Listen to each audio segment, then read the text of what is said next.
Welcome back, guys, to another Lost Codex deep dive analysis. My name is Jesse, and I'm joined by a very, very special guest today. A new face that you haven't seen before, Ishura. Hello, Ishura. How are you today? I'm excited.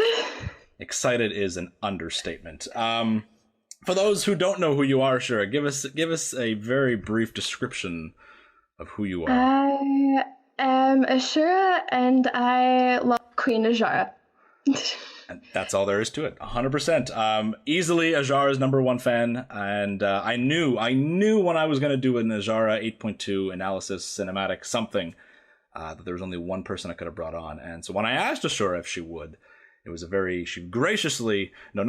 she eagerly jumped at the opportunity. So we're going to watch a cinematic today. I'm going to see our reactions, and then we're going to go off screen, do some note taking, and then we're going to come back and she's just going to talk the whole time. And I'm going to sit here and listen to everything that I missed about the Highborn and Ashara stuff. Ishura, are you ready? Yes. It all comes down to this right here. It all comes down to this. All right. Well, without further ado, we're going to watch a cinematic, and we'll be back right after. So we are going to get it up on screen here. Ishura, we'll do a countdown. 3, 2, 1, play.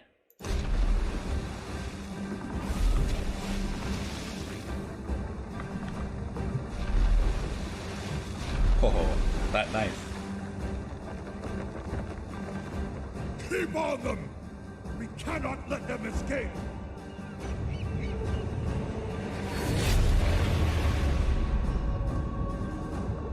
Ooh. My queen, they have arrived. Wonderful. Set the tide stone, won't you?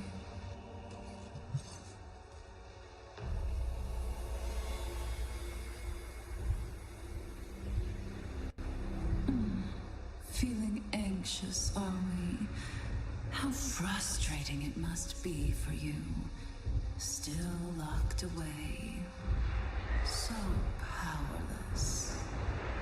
For now, do not worry. We've both waited so long. But at last, you're about to see what I do best.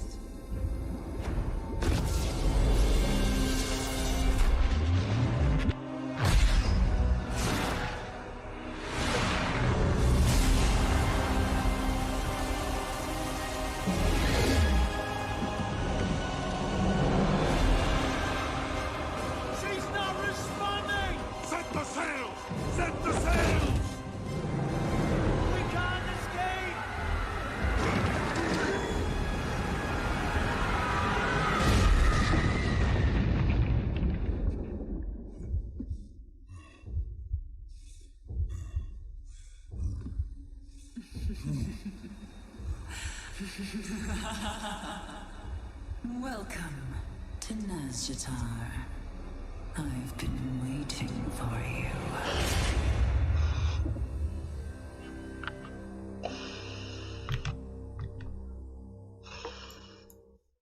I can hear you breathing in my ear in excitement.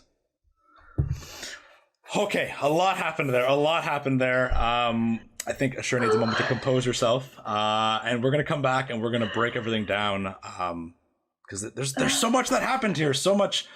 I gotta watch it 30 more times. We'll be back in just a second, guys. Give us one moment.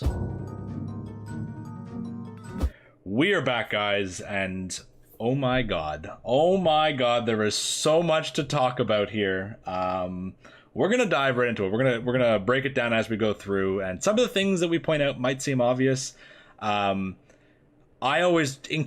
always symbolism for everything. The cinematics team loves their symbolism. So we're gonna break through here, and as we get to every Ajara part, Ashura is gonna absolutely just go crazy and break it down. So we're gonna start off right away with our buddy Nathanos and Lorthamar here. Now, I kind of like how Nathanos is looming. Like, it's just showing him looming at the front of the ship.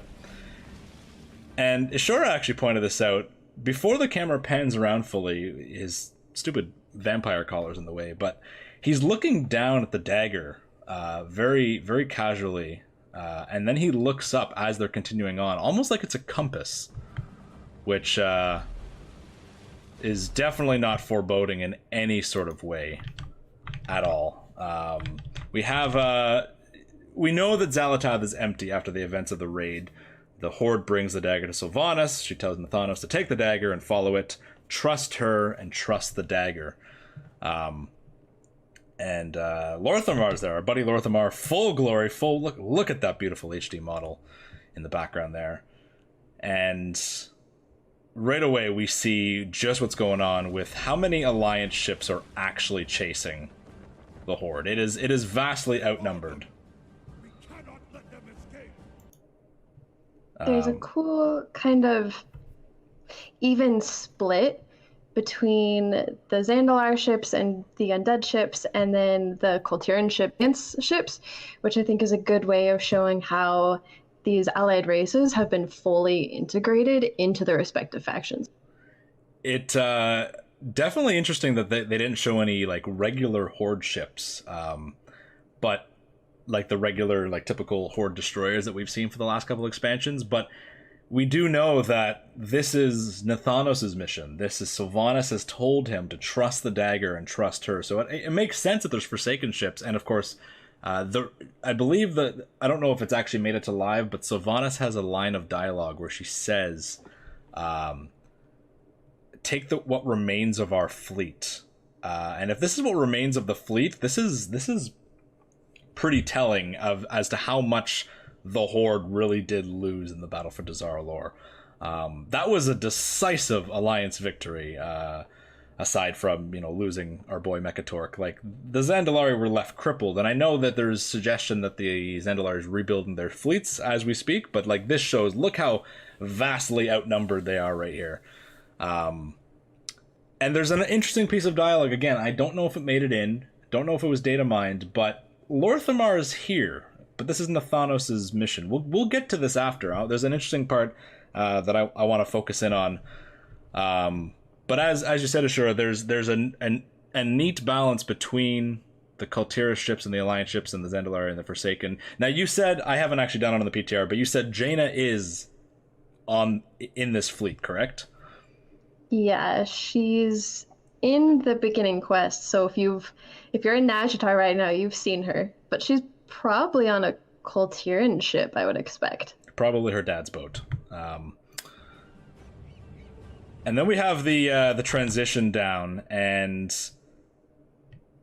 this is we have Gen saying keep on them, we cannot let them escape, and I know someone's going to point it out. Someone's going to say like Gen's still angry, and I mean rightfully so. Keep on them. We cannot let them escape. This is very much so like Gen versus Sylvanas angst happening, because you don't see Jaina, you don't see Thalyssera, you don't see any of these accompanying people except for Lorthamar, but you just see Gen at the head of the Alliance fleet chasing Nathanos. Like, and it's interesting because you said Gen versus Sylvanas angst, and she's not even there, and yet he's still like, this is still so personal to him. And anyone who says he needs to get over it, God, you need to put yourselves in that old wolf's shoes. And it's interesting because, as you said, and we'll again get to this later, there's a duality with Nathanos and Lorthamar, but Gen, aside from Nameless Soldier 24 beside him, it's only Gen. It's just Gen and Nathanos and Lorthamar. We're going to talk about the Horde ending of this cinematic later on, but there's an interest there. Let's cut to the transition here where we go birds and we dive in with the bubbles. And it goes pitch black for a split second. It's that eerie, spooky darkness. And actually, Ishura, you pointed out the perspective here as we're creeping towards the palace. Yeah, so it comes from darkness, and I thought, what if this is N'Zoth's perspective? Like, he's just kind of like creeping in, like shadows, like sliding along, and he's there, I expect, before Ajar really acknowledges his presence. Like, he's seeing this because this is her plan, and I suppose also his plan, but he wants to make sure that it's going to plan. It's interesting because you can assume someone as like ever present N'Zoth is always kind of listening or watching, but in the cinematic later on he makes that sort of approach obvious. So I did really like the idea that this slow zoom in is N'Zoth zooming in as well. My queen, they have arrived. Now, this lady's name is Jaressa, and we see her in the questing. Ishura tells me that she's the one guarding the Tidestone. But I'm just gonna back off here because the rest of this little bit is all up to Ishura. So I'm gonna let you break down the shot, starting with the mirror shot. Go crazy. Okay. So, one of Ajara's titles is Vainglorious. I wouldn't say it's one of her more popular titles, but I just love that this opens up on her, like, admiring her own face in water. Not even a mirror, not even something solid, but just this kind of, like, shifting thing. And she like doesn't really even bother to turn around. Like everything she says is slow, casual. It's deliberate. Like she's taking her sweet time. She is not worried whatsoever. It's so effortless, as you wrote here. Something that I thought was not funny, but just so perfect of Ajara is when she says here, Set the Tidestone, won't you? set the Tidestone, won't you? It's the most casual request that's also a demand ever. Like, Jaressa's not gonna refuse that, but she says it so...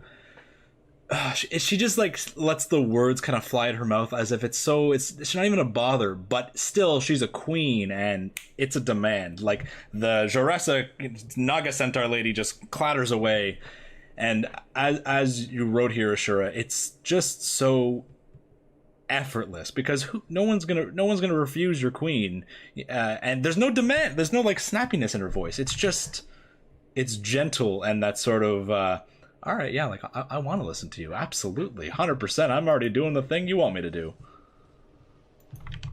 Yeah, man, I love her. I'm starting to see why you're so obsessed with her.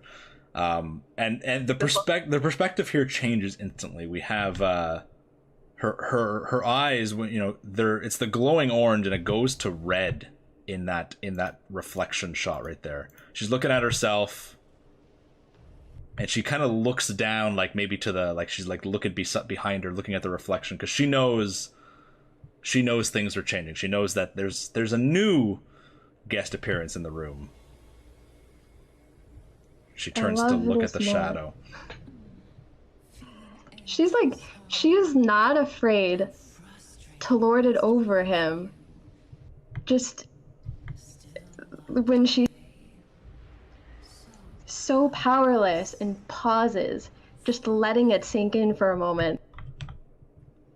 And then, for now, because she's still on his side, it's not like she's plotting against him. But I love this moment because he comes in kind of like this bubbling shadow, which I think is, symbolic of his connection to the void. And if you go through Nazjatar, you might see some NPCs that are these shadowy, dark witnesses. But that's for Nazjatar. What I really like about this moment is he kind of coalesces